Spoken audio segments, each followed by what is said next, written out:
Wallow in pools of dread, because solstice is upon us once more, and so is more Manga Macabre. I've gotten my loved ones a gift that keeps on giving.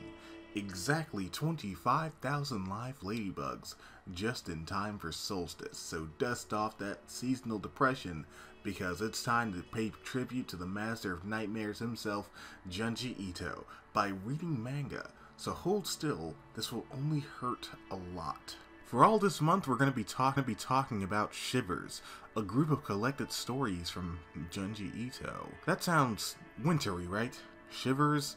Because it's cold? It doesn't matter. People like Junji Ito, right? Of course they do. Well, like is a generous term. It's really more like they're afraid of him, and if you speak illy of him, then his spirit will come and get you. But that's neither here nor there. The first story we're going to be looking at is the hanging balloons. Now tell me this, viewers.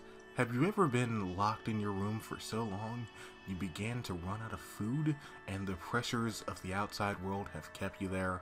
Well, depending on how you feel about the word waifus, of course you do. You do like anime after all.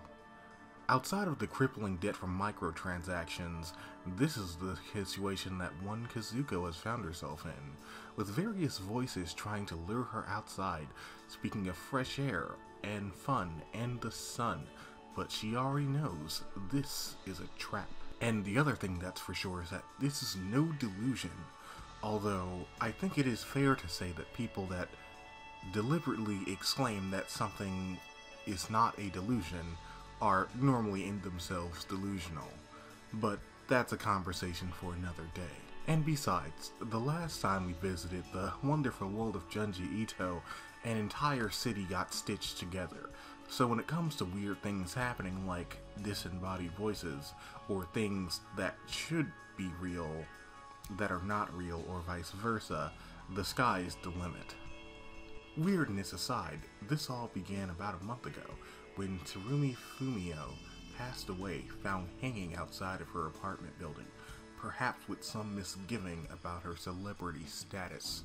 In the following days, a funeral was mobbed by hordes of grieving fans, and speculating why she took her own life. It's suspected that this man, Shinya Shiroshi, knew something and may have been her boyfriend, and wasn't exactly thrilled with her career or fame, with a mob of boys getting hot under the collar and thinking his pressure was the catalyst for her suicide, and of course they do what any good mob would do and retort to violence. No torches or makeshift weapons, but an A for effort, guys. Kazuko intervenes, threatening to call the nearby cops, driving the mobs away. Well, let's bump that A down to a C. They should have really taken some lessons from the mobs in Hellstar Remia. Those guys really knew how to mob. On the news, there seemed to be a string of suicide copycats and incidents, of mostly large groups of fans vanishing, presumed to be hanging around somewhere, along with rumors of ghost sightings. The ghost in question being a giant dismembered head. A, that sounds ridiculous. B, we know that Mr. Ito is definitely the kind of person where we really shouldn't discredit these type of claims. Most of the witnesses seem to be crazed fans who blacked out shortly after seeing the ghost. I think we all know enough about cults to know what that means.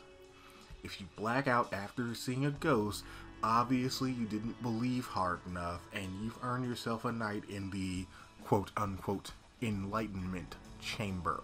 Soon, photos of the giant head with a neck that has seemingly been ripped off in a grim display began to surface. Many felt it was a hoax in junction with the mass paranoia. Shiroshi had taken an interest in the ghost, not because of the mass paranoia, but because it had just been sort of loitering in his backyard, trying to lure him in, maybe asking for change, maybe looking for a quick snack, who knows really. Later that night, Kazuko gets a call from Shiroshi, asking her to come down to Isho Temple, because the ghost is moving slowly north. Upon arrival, Shiroshi is up a tree trying to lure the ghost in, while also begging for forgiveness. Clearly, he has never had a ghost problem before. You can't reason with them. Just do what other people do and call an exterminator or a ghostbuster. You really shouldn't be trying to ask ants or rats or any other pest to beat it. It just doesn't work. You just have to exterminate them. Terumi's scornful eyes have no reply, and Shiroshi hangs himself to Kazuko's terror, giving up the ghost as it will. That formed itself into a giant balloon-like head dragging his body. Also, this happens. You know, sometimes I'm never quite sure how to describe some Junji Ito stuff into words, let alone into context. Kazuko does what any sane person would do and tell the police, and like any sane police person would do, they would go, "I think this is a delusion, or a dream, or something," with no signs of the ghost in sight. The next day, Kazuko and Co. speculate that the floating heads of Hiroshi's body should be out there somewhere, and speak of the devil. Here comes more floating heads, and this time they're armed with nooses. But these aren't any heads. These are the girls' own heads. The floating heads drag some of the girls off by the neck, the rest in pursuit, stalking them like prey, waiting for the right moment to string the girls up, with the others ominously looking overhead with the corpses of their former friends dangling like puppets. A nearby man comes to their aid with his handy crossbow, as if anyone who wants to live in metropolitan Tokyo knows, you need 3 things at all times: cash, tissues, and a loaded crossbow. These are all very well known facts. A crossbow is always a very handy thing when balloons are trying to murder you, except for there's a catch. Shooting down the head isn't a bad idea, except for it causes the original person whose head it was to actually deflate, presumably killing them. Soon, countless balloons arrive, littering the sky as if it was a carnival, hanging everyone in sight. On the news, this is declared as an emergency, with no one to come out of their homes for risk of being hanged by the heads, or shooting down the heads for fear of harming the original. Like the brilliant person he is, with the headpocalypse going on, Kazuko's father said he still has to go to work, like any good working person does, and he'll be back around 6. He walks outside as is immediately caught by his own head and hung. Well, bonus points for trying to cover your neck, but those nooses are no joke.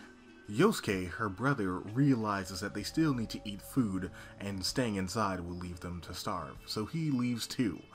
Not entirely wise, but he has the not wholly terrible idea of tossing in an umbrella distraction for the head to grab onto while he buys time. A week passes and we're back where we started. Yosuke never came back, and her mother decided to end it all and get it over with and walk outside.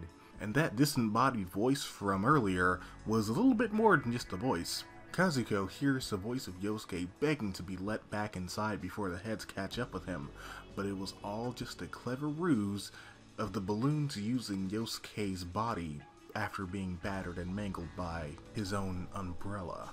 And now that the door is open and balloons are overhead, I think we've seen enough of Junji Ito to know where this is going.